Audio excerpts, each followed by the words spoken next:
সরকার যখন চাকরি প্রদান করবে তারা আইনি সমস্ত বিষয় দেখে পুঙ্খানুপুঙ্খভাবে চাকরি প্রদান করবে এবং প্রতিটি ক্ষেত্রে টেট বলুন, স্পেশাল এক্সিকিউটিভ বলুন, টিপিএসসি বলুন, কোনো অবস্থাতে যেন চাকরি খোয়াতে না হয়, কেস যেন না হয়, সেই বিষয়গুলো দেখে চাকরি প্রদান করছে।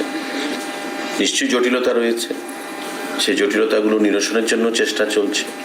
এখন বয়স তো দেখুন কারোর জন্য আটকে থাকবে না, এই জিনিসগুলো আমাদের বুঝতে হবে।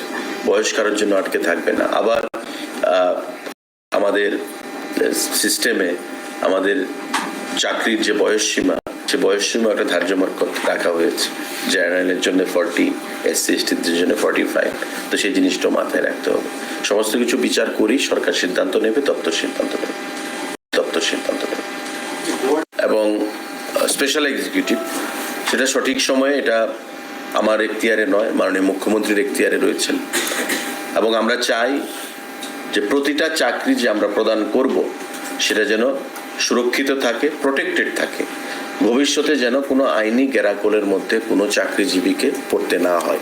ত্রিপুরা রাজ্যে বিগত দিনে আমরা দেখেছি 10,323, বিগত দিনে আমরা দেখেছি অনেক কেস হাইকোর্ট, সুপ্রিম কোর্ট পর্যন্ত গড়িয়েছে।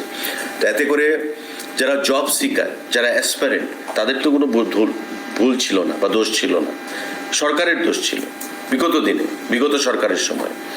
তাই সেই জিনিসগুলো যেন পুনরাবৃত্তি না হয়, আইনি যে দিকগুলো রয়েছে, টেকনিক্যাল যে ফ্লস রয়েছে, সেগুলো দূর করে আমরা চাকরি প্রদান বিগত দিনে করেছি এবং মাননীয় মুখ্যমন্ত্রীও চাইছেন এইগুলিও যেন আইনি যে দিকগুলো সেগুলো নজর রেখে যেন আমরা প্রদান করতে পারি।